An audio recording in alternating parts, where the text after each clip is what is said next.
Welcome to the new world of the Big Ten, and welcome to the new world of the Big Ten Network.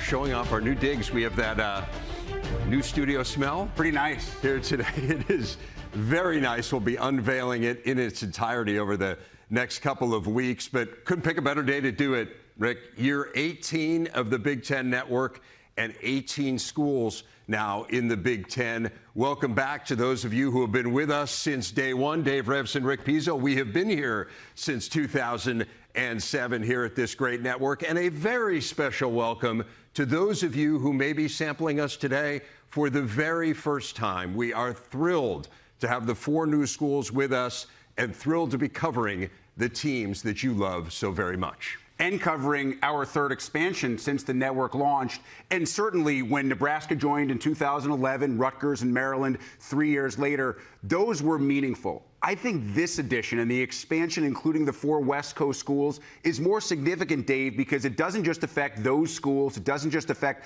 the members of the Big Ten that were here prior to August 2nd. It affects all of college sports. And I understand right now so much of the focus is on football, right? You're on the training camp tour with the guys. It is just about to be the season. It is the most front-facing of all the sports. But let's not forget about the Olympic sports legacies that these four new programs bring in. Talk about aquatics at USC and UCLA, the legendary track program at Oregon, Washington, and rowing. I know you'll talk with AD Pat Chun, and he has joked but is also serious when he says books have been written and movies have been made about these programs. And they're great books, yes. And they're great movies. And lastly, the geographic change. The conference is now truly coast to coast, from the Atlantic to the Pacific, from the border of Canada to nearly the border of Mexico. And whatever your preference, you like the beach, we got that. You prefer mountains, check. Cities, small, eclectic college towns, the Big Ten now has a little bit of something for everybody. The expansion is, as you may have guessed, Rick, our big story today. It is the single biggest expansion in the nearly 130 years of the nation's oldest athletic conference. The Big Ten, again, officially welcoming Oregon, UCLA, USC, and Washington.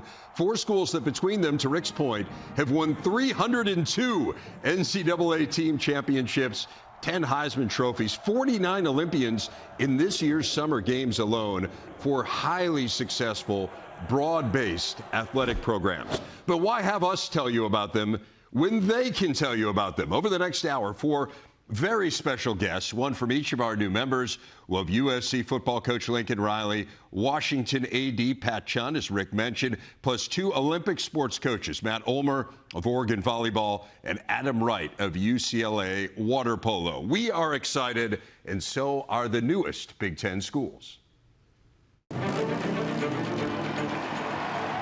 You know, our message to the Big Ten is we're coming, we're ready to win. We only play to win. We're going to bring a lot of energetic offense, explosive offense, and some smack in the mouth defense. So we're just super excited to be part of the Big Ten in the conference. They're going to have to come to Husky Stadium, and I'm excited for them to come. I mean, especially the fans of these other teams that have never been there.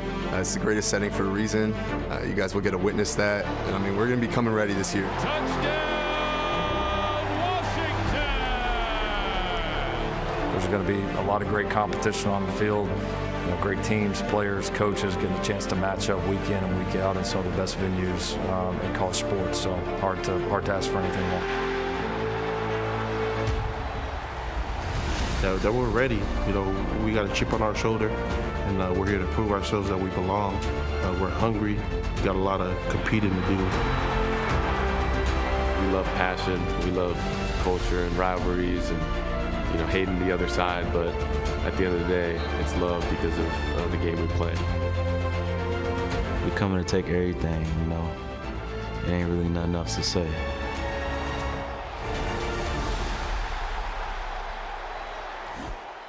Pleased to be joined now by Jake Butt. Again, for those who are new to the network, Jake is former All-American tight end at the University of Michigan. He's our lead game analyst here on the Big Ten Network. I know we're both thrilled for this day and so excited about these additions. Let's narrow in on a football perspective here. From a football point of view, What does the addition of these 4 schools mean to the Big Ten? It makes this the strongest conference in college football. It makes the expectations as high as they've ever been. It makes the excitement as high as it's ever been. And really, you look at the strength and the momentum of the conference coming off Michigan winning a national title this past year to now the chance to have a number of teams, 3, 4, maybe 5 teams that have a realistic shot of winning a national title this year. I mean, the excitement is sky high.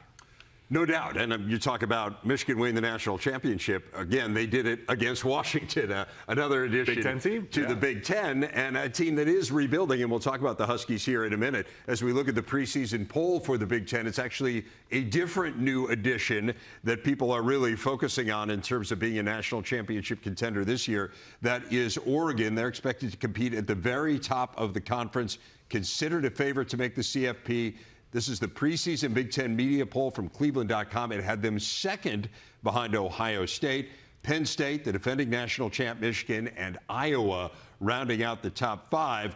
It's clear that, at least on paper here, Jake, of the 4 new schools this year, Oregon seems poised to be the one to make the most noise. Absolutely, and they're not just feeling their way into this new conference. They're here to win the new conference in year 1, and not just win the Big Ten, but potentially compete for a national title. So that's the headliner. But I also think from like a philosophical standpoint here and a team building standpoint, I look at the 4 new teams, Washington, Oregon, USC, UCLA. They had a different philosophy in how they wanted to build their programs than what we might be used to generally across the Big Ten landscape. And the big piece of that is the emphasis on offense and quarterback play. Yeah. You look at last year alone, Michael Penix Jr., Caleb Williams, the #1 overall pick, Bo Nix, even UCLA had DTR, Dorian Thompson-Robinson, that was a 5th-round pick not too long ago.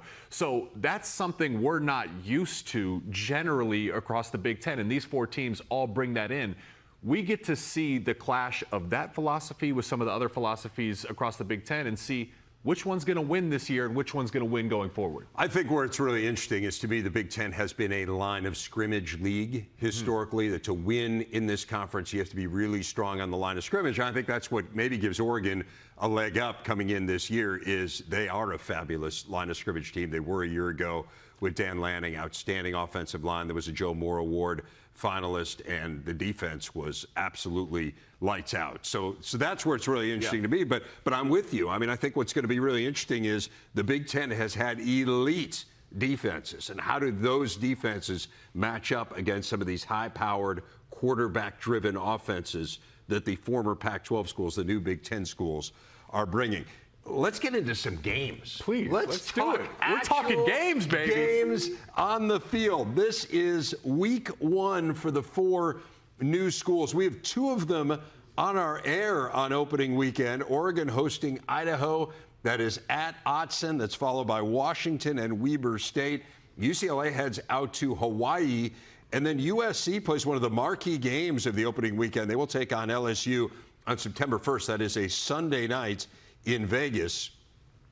Let's start with the Ducks and the Vandals. Again, it doesn't figure to be all that competitive a game, so let's focus more on just what you're interested in seeing from Oregon, a team that does feel like it is poised to make a run at a national title. Yeah, and for all those reasons, you know, you're not looking at this game, at least if you're Oregon and if you're Dan Lanning and you're Dylan Gabriel, you're not looking to say, you know, you shouldn't be exactly celebrating a competitive win here. You should be expecting to win in this game if national championship is your goal for the season. So then what's the value and what should you expect to see? And to me, it's all about the subtle processes when it comes to execution. You know, so you bring in Dylan Gabriel. He's a brand new quarterback.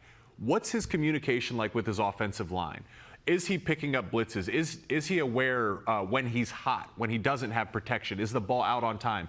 Basically saying, has he grasped this new scheme? Is he playing within the system? And are all the other 10 guys around him on the same page? He's got a new wide receiver 1 in Evan Stewart. What's his relationship like with that group? That's going to be an interesting piece of this. And then from the defensive standpoint, this defense should be loaded once again. They got Muhammad, one of the best corners in our conference. You know, are those guys playing gap sound defense? Is their communication at a high level? They should win this game. But what Dan Lanning is going to be looking at in the film room on Sunday is, hey, everything we worked on throughout August, throughout camp, did we execute when the opportunity presented itself in that Week 1 game. You talk about defense, and that's really what separates Oregon. We think about them historically as a great offense, and you mentioned Stewart. Tess Johnson's a pretty good wide receiver as well. I mean, they're totally loaded there. But this defense allowed 10 or fewer points 7 times last year. So, again, that's where Dan Lanning feels like he has a team that's built to compete at the very highest level. USC and LSU, this is the first meeting between these two in 40 years. Huge game. And I think this is a really good test. I mean, you talk about USC, what was the issue last year? The issue, pure and simple, was defense. Yeah. Now you go against LSU. I realize that the Heisman Trophy winner, Jaden Daniels, has moved on, so you don't have to deal with him when you talk about the Tigers offense, but you know they're still going to be really good. So USC will find out right away, Jake, if they're ready defensively. Really, both these teams are like carbon copies of each other because LSU could put up points. They had a Defense few was defensive poor, problems right? as well, yes. And they're both replacing Heisman. Actually, they're both replacing Heisman-level quarterbacks. Right. They both went out and got new defensive coordinators that both teams feel will greatly improve their defense. But I think back to USC and, even growing up, usually USC, I think of Flash, I think of Reggie Bush Heisman, Matt Leinart, even Caleb Williams. And when Lincoln Riley came into town, there was a lot of flash. There was a lot of headlines throughout the offseason. It's been a bit of a quieter offseason from that standpoint, and I think maybe that could lend, play to their favor here because really you go out and you get Danton Lynn, your defensive coordinator. That's the beginning of this. You look at the entire staff, all the position coaches he brought in with him. I am extremely high on that. I don't care about the flash this year. I think Danton Lynn and that staff will greatly improve this defense. And to your point, Dave, this will be the ultimate test against an explosive LSU offense. And I'll say one more thing, too, because subtly what you've seen this offseason, you should go look at USC's social media. There's been body transformations. Their whole defensive line has put on 10 to 20 pounds of muscle. Miller Moss has put on 5 pounds of muscle. They got receivers, linebackers.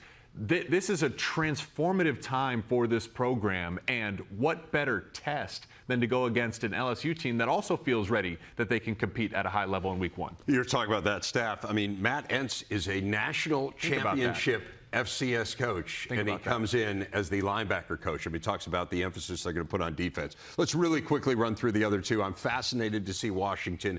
Total overhaul. Yep. What's this team going to look like? We'll learn a little bit in Week 1 against Weber State. We'll be on the call for that as well. Yep. And I'm excited to see Jed Fish with all these brand new pieces. He's a painter with a blank canvas. He's got all the colors, but what's he going to do with it? They're bottom 5 in returning production in all of college football, and not just graduating guys. They lost talent to the first round, early rounds in the NFL draft. But what I know about Jed Fish is he's going to be able to orchestrate an elite passing attack, and he has an experienced quarterback in Will Rogers. This is Jed Fish's chance to put a stamp on his early tenure at Washington. Quick thought on UCLA going out to Hawaii, Deshaun Foster's first game. Well, I asked Deshaun Foster, you bring in Eric Bieniemy, an elite NFL offensive mind. Does he have to tailor the playbook down a little bit to his college guys? He said, absolutely not. So it's Eric Bieniemy, it's Ethan Garbers, but it's the rest of that team. What do they look like here early in Deshaun Foster's career? First time the Bruins have played on the island since 1938. Be a fun one. I'm guessing the transportation a little better getting out there than it was in the 1930s. My welcome to our West Coast brothers joining the league is be ready week in and week out in the Big Ten in our conference is what makes it, I think, best college conference in college football. Definitely say glad you guys are here. Definitely expect some physical football. There's a long history of success in this program, and we hope you guys can add to that. Buckle your chin strap and get ready to play some hard-nosed football. And, welcome in, and we're excited to have you guys. It's going to be fun. Just welcome to the Big Ten. It's big-time football, big-time players. You got to be ready to make big-time plays. Welcome. We run the ball a lot. Physical, anything can happen, and it's really cold. Get ready to bundle up and enjoy the cold. To the LA teams, Prince once said, I love Hollywood, but I love Minneapolis better. To the Northwest 2 teams, welcome. You live in the North, but this is a different North. This is our North.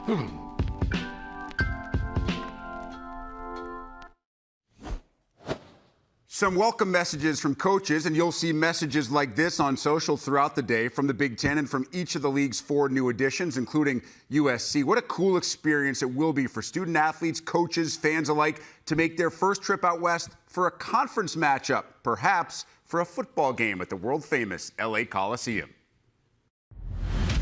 We're thrilled to be joined now by Lincoln Riley for today's big interview. You know, Coach had the chance to catch up with you at the Big Ten Summit in late May out in LA. Didn't have the chance to talk with you directly in Indianapolis, but I got to tell you, watching you speak to the crowd, watching the crowd react to you, to your players, for us, there was a great energy in Indianapolis. What did the vibe feel like for you and your program?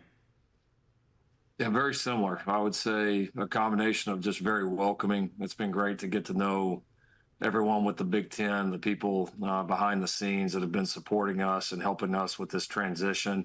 And yeah, I think we all felt the energy of, you know, the combination of, you know, what has historically been a great league already, you know, and then you're adding, you know, some really tremendous programs to the mix, and really having a chance to combine and hopefully make each other better. And I think something that's been talked about, obviously for a long time now, just the idea of it, and now it's actually real. And I think, you know, those of us involved, people on the outside that are fans, I think everyone is excited to see what this kind of new era of Big Ten football is going to look like.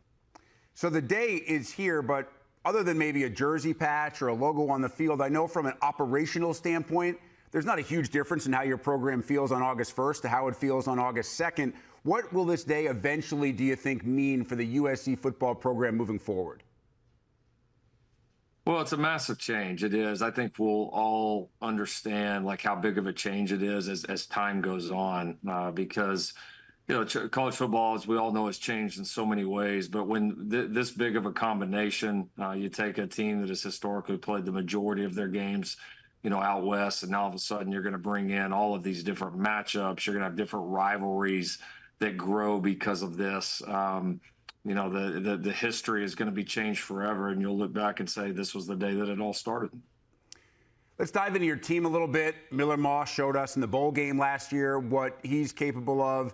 Zachariah Branch named to the Paul Hornung earlier this week, one of the most dynamic players in all of college football in a couple of different elements. What do you want your offense to look like in what's being called the post-Caleb Williams era? Yeah, I think it's just a continuation for us of continuing to build. We've done some decent things there the first couple of years, obviously, but excited about our growth. I was really, you know, I think we were all really energized and really excited about how we played in our bowl game with a lot of these young guys, and we feel like they're going to all have a chance to take a big step. And yeah, I mean, I don't know about, you know, post any player era. Like, to me, that's just kind of college football. That's your rosters are gonna change over. You're only gonna have these guys for a handful of years, and then other guys are gonna get their opportunities and they're gonna develop and be ready. And the reality is, we feel like we've got a lot of guys, you know, that are ready to take that step and that are ready to lead us and be productive. And you know, that's our goal on all sides of the ball here. Is like we want to do what we need to do to help this team win games. And be an advantage for our team every time that we step on the field. And I know on the defensive side, you're really excited that Dan Lynn comes crosstown to be your DC. I'm curious, from a head coach's perspective, what are the subtle changes that you can see, whether it's preseason, whether it's in camp, the way that he engages with the players that tells you that the change you need is coming? Well, I think he, along with our defensive staff, and it's a very accomplished defensive staff. These guys are great teachers and great developers, and you feel that. And you feel it in the meeting room. You feel it on the practice field, and I can specifically see it with just the confidence of the players, guys that are developing, guys that are maybe making some plays that you felt like maybe they weren't making in the past. And when you see that, football's a game of momentum, whether it's on the field on a Saturday or it's watching the development of a player or a unit where they're gaining steam, they're gaining confidence. The competition is ongoing, but they keep getting better and better. And I think, you know, having great coaches and teachers to be able to help create that momentum for players and for units is really important. And I think that's something that Coach Lynn and the rest of our defensive staff do an excellent job of. Lincoln, you have a monster early season schedule. You open against LSU on Labor Day Sunday, have a road trip to Michigan. You got Penn State, you have Wisconsin. Now, those games are all just in the first 6 weeks. How do you best describe that schedule? How do you, as a coach, try to manage it? Because I know the coach speaks to tell the guys, and this is true, the first game, the LSU game, is the only game that matters, but those games are all in the first six games of your schedule. Yeah, no, one, it's a great opportunity. I mean, I think that's the first and foremost, and so we're really looking forward to it. You know, it's going to be it's a great opportunity. It's a challenging early schedule, but we think it's going to be pretty challenging for the teams that have to play us too. And so we're embracing it. I mean, that's what you come to USC for. That's what you come to Los Angeles for, to play in these marquee games that everybody in the country is going to be following and watching. It certainly adds an increased level of excitement to your preparation, knowing all those great opportunities, and you want to be as ready as you possibly can when those moments get here. So, yeah, very much looking forward to it. It's the way we would have it. And, our guys can't wait to get on the field and start preparing, knowing that this is coming up soon. All right, speaking of schedules, Lincoln, let's finish here. This will be our first year getting to cover your team in person during our training camp tour. What should the crew expect when they get there? Well, you're just going to expect, I think, a couple of things. One, you're going to walk onto a campus and onto a facility that's unlike any other, that's very, very unique in our sport. I think everybody that gets to spend time on this campus, you see that pretty quickly. I think you're going to see a team that's incredibly excited about the opportunity, that has had an edge in the way that they've prepared really the entire year leading up to this, a very hungry team. And it's a team that's ready to seize the moment. And that's certainly what we're looking to build, and certainly what our team is focused on. USC head man Lincoln Riley, he and the Trojans getting set for the season opener Sunday, September 1st against LSU. Lincoln, really appreciate the time. Look forward to work with you and your program throughout the course of the year. Sounds great. Appreciate you guys. The Dogs are in, and they've got the signage to prove it. Washington's spectacular campus with some new decorations today. A school that's won national titles in football, women's cross country, men's and women's rowing, softball, women's volleyball, and women's golf. Now a proud member of the Big Ten. The man who oversees the athletic department on Montlake is Pat Chun. He joins us now. Pat, what does this day mean for the University of Washington? Well, it's a momentous day, and it's a day that when you think about where college athletics is at, where the Big Ten is relative to prominence, not only as a college entity but as a global brand, and where Washington is in terms of an institution and a global brand, it's we're honored to be a part of the Big Ten Conference. We're excited about what's on the horizon, but also excited just to be, I've told a lot of people when you walk around our campus and you get the sense of what Washington is, the type of institution we are. I mean, we are a Big Ten school, and this is where we're supposed to be, and it's where we feel like we can impact our young people the best by putting them on the biggest stage possible, and that's the Big Ten Conference. It's funny you say that. I had exactly that feeling as I visited with you, walked around the University of Washington here just a month or so ago when we were filming our Trailblazers with Detlef Schrempf. It does very much have the feel of a Big Ten school, and certainly you would know that quite well. I'm interested in what this means to you personally. You're someone who grew up in the state of Ohio. You went to Ohio State. You worked at Ohio State. The Big Ten's in your blood. So personally, what does it mean for you to now be a Big Ten AD? Well, it's I joke around with everyone. I grew up in Big Ten country, and now I live back in Big Ten country. But when you're brought up in the Midwest, I was born and raised in the state of Ohio. You always looked at these West Coast schools as kind of the stars on the other side of the horizon that you'd always meet in Pasadena on January 1. And the world's changed. College football has changed. But you always had a reverence for the schools out west, and now for really the four top brands, the four arguably the most successful programs coming out of the Pac-12, to be able to join the Big Ten and wear college athletics today, it's maybe has a little bit deeper meaning for me, simply because, I've studied this conference. I worked in this conference for a long time. I have such reverence for the conference, and also have always been of the belief that this conference has always led from the front. And more, the most important thing for Washington is we want to be a part of a group that is leading from the front. We have our crew in Seattle today for the football practice tour. Obviously, this is the first year for Jedd Fisch. Washington had such an amazing year a season ago, making it all the way to the national championship game, but really flipping the roster here, entirely new staff. For those who haven't been around Coach Fisch, help them understand what he's bringing to the program. Well, you're talking about a coach who in his most recent stop, and I say this with all due respect to the University of Arizona, but it is historically a basketball school.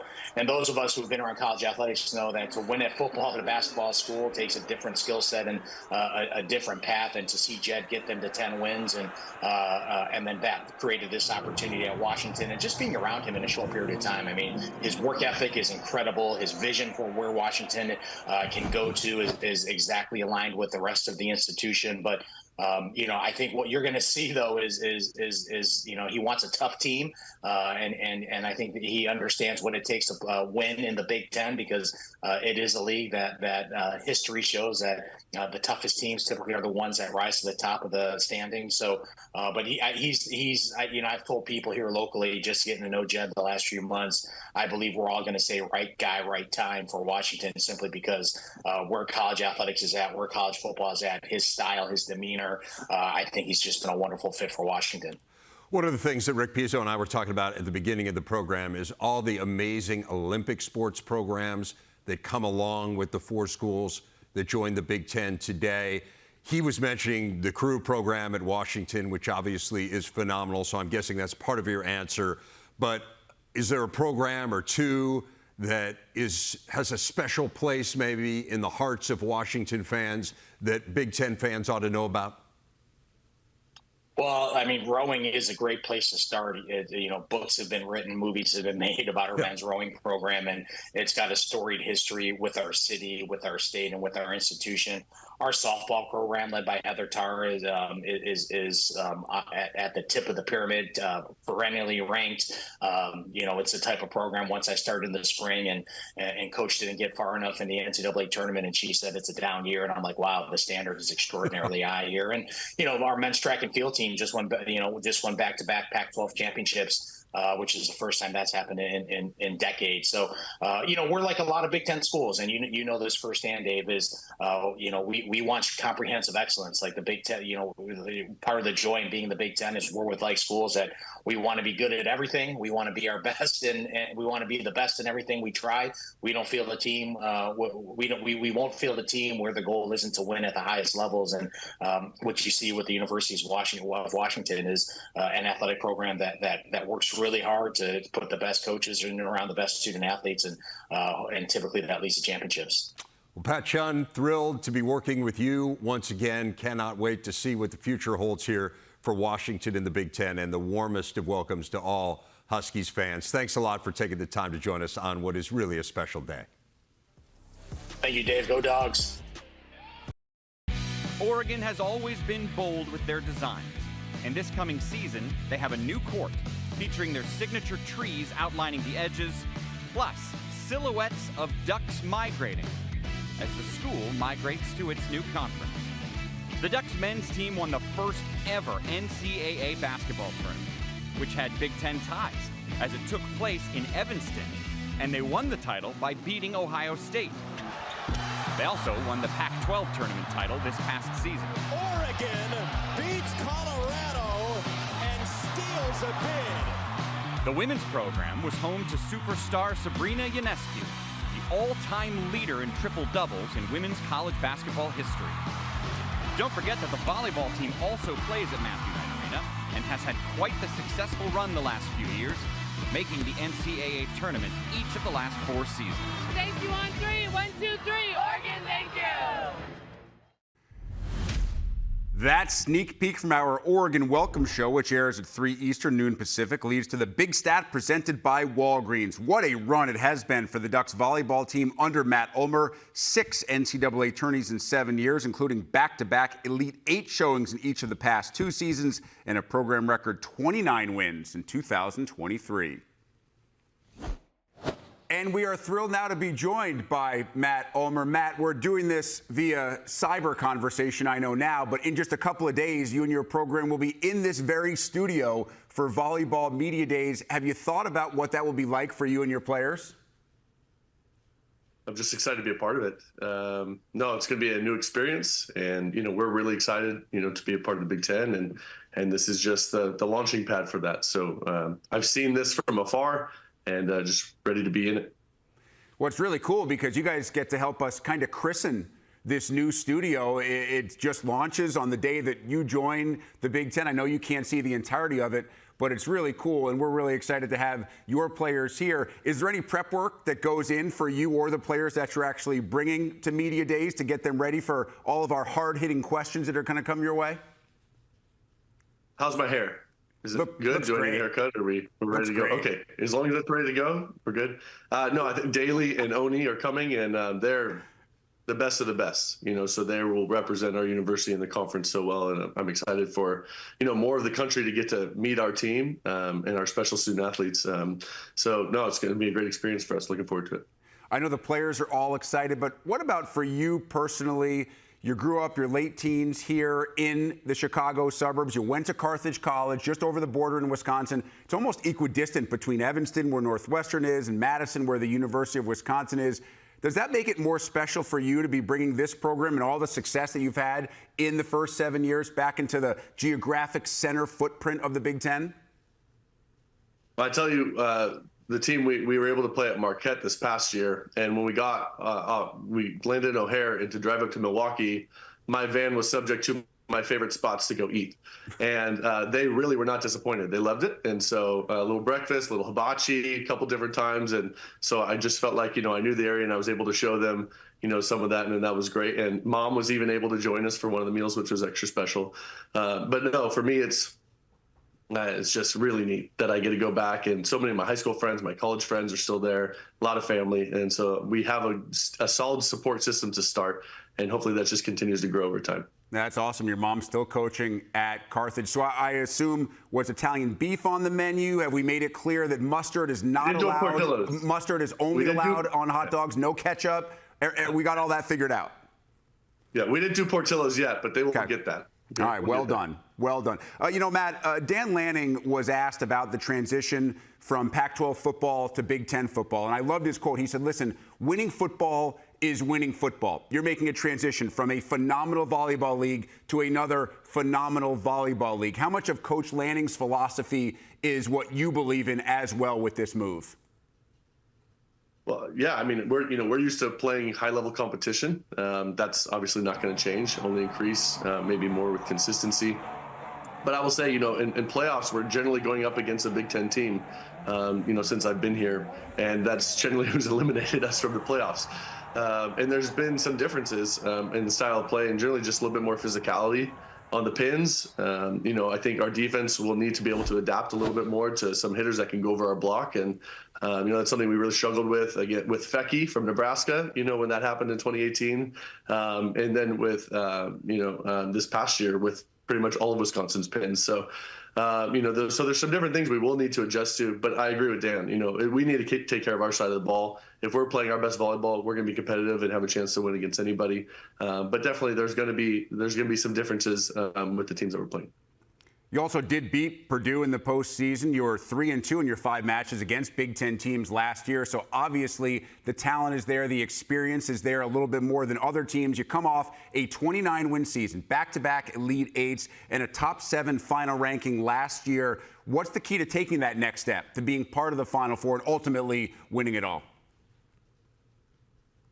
I mean, we have a really different group, but it's a very talented group. And so I think for us, it's how quickly can we gel? How far can we come in our non-conference schedule, which, is loaded. It starts off with Pittsburgh, who's going to be a tough team right away. So can we start to put some of those pieces together? Really, I would love to be able to host, be a top 4 seed. And we've been very close 3 of the last 6 years to be able to do that. I think that would be kind of a game changer for our program, getting to that next step and hopefully pushing us into a Final Four.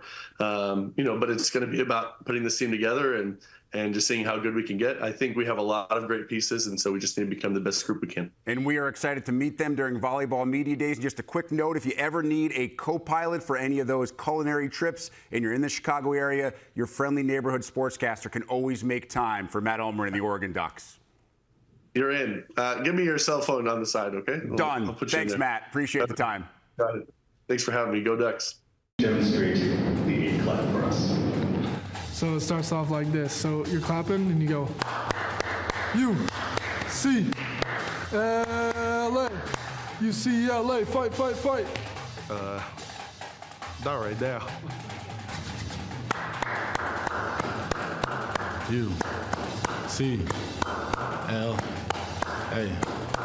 UCLA, fight, fight, fight. Yeah.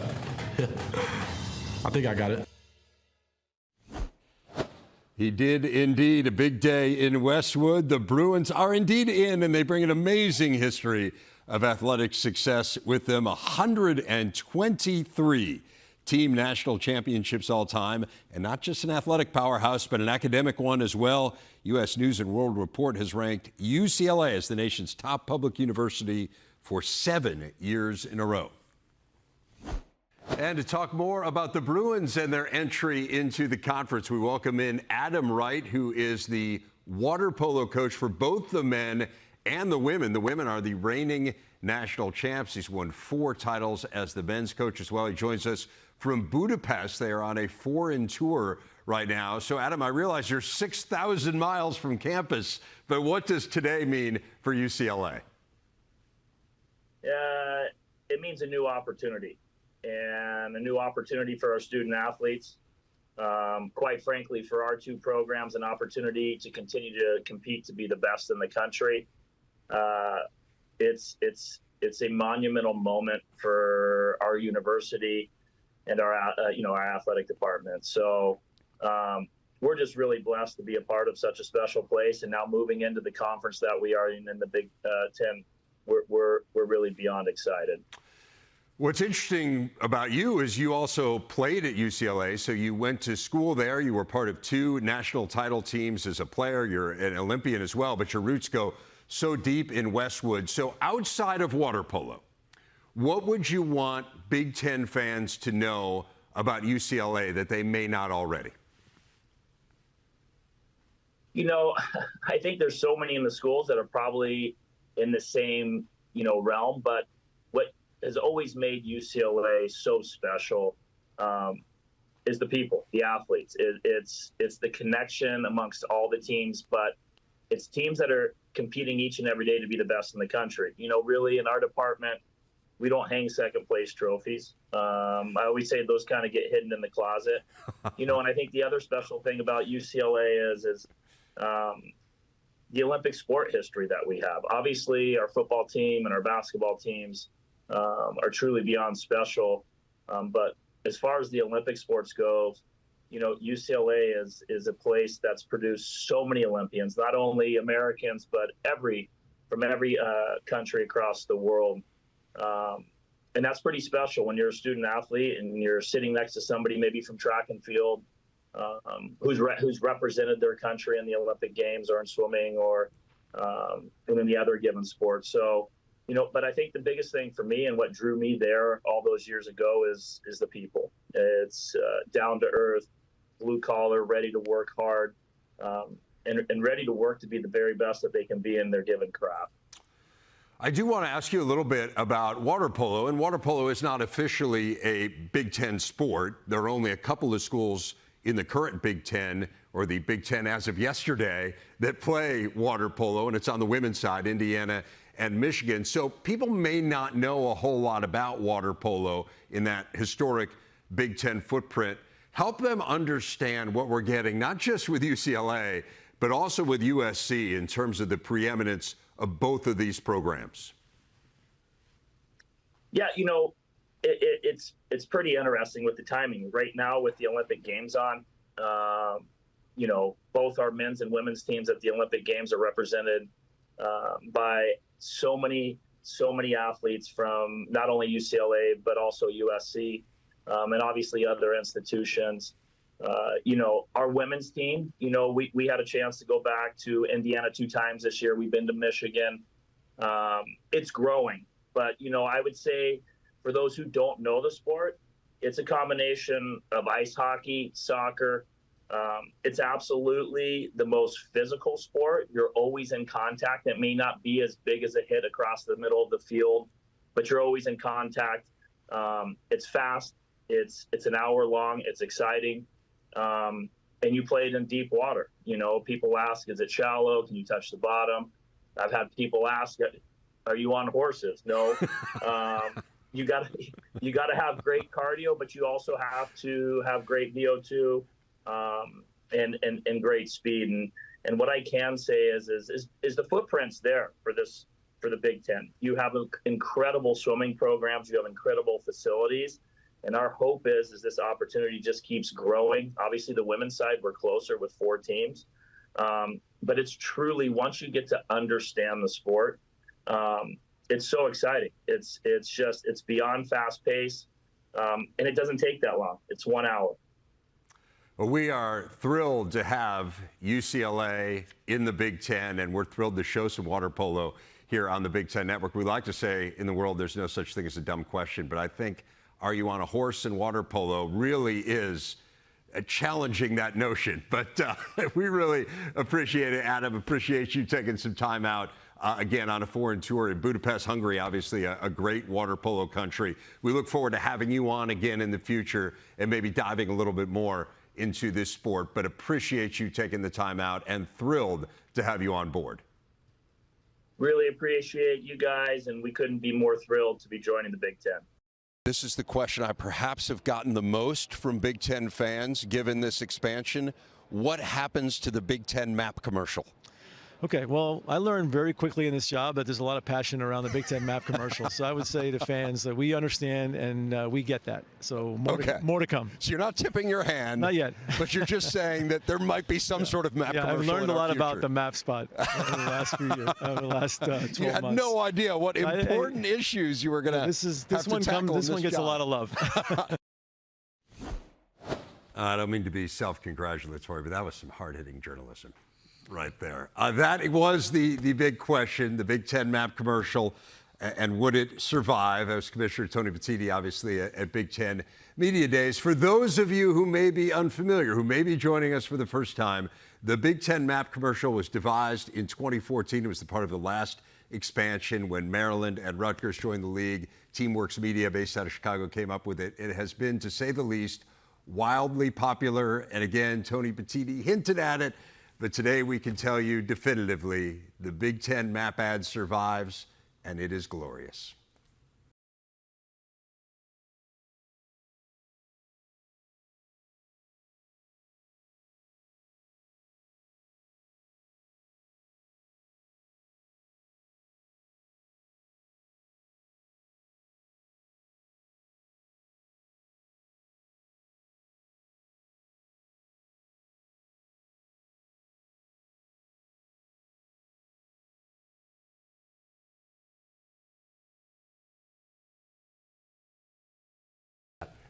It's like a warm hug. Watching that commercial is like getting a warm hug. I mean, well done, well done. When something's perfect, just get out of the way. That is a great job. It really, I mean, look at Twitter. It's been my entire timeline right now. I know. Everybody's so excited. I think I've watched it probably 30 times already since it dropped. Swooping in from Canada. It's beautiful. It's a great extra beautiful. touch. It's beautiful. Right there. Have you ever noticed the Big Ten Network satellite up there in the sky? I didn't, no. It's a little detail. It's like a fun little game. There's like more to unpack every time you watch it. There's more to the Big Ten map ad. This has been a tremendous day. It's honestly just getting started. 13 new original programs to welcome all 4 new schools throughout the day. Enjoy that here on the Big Ten Network.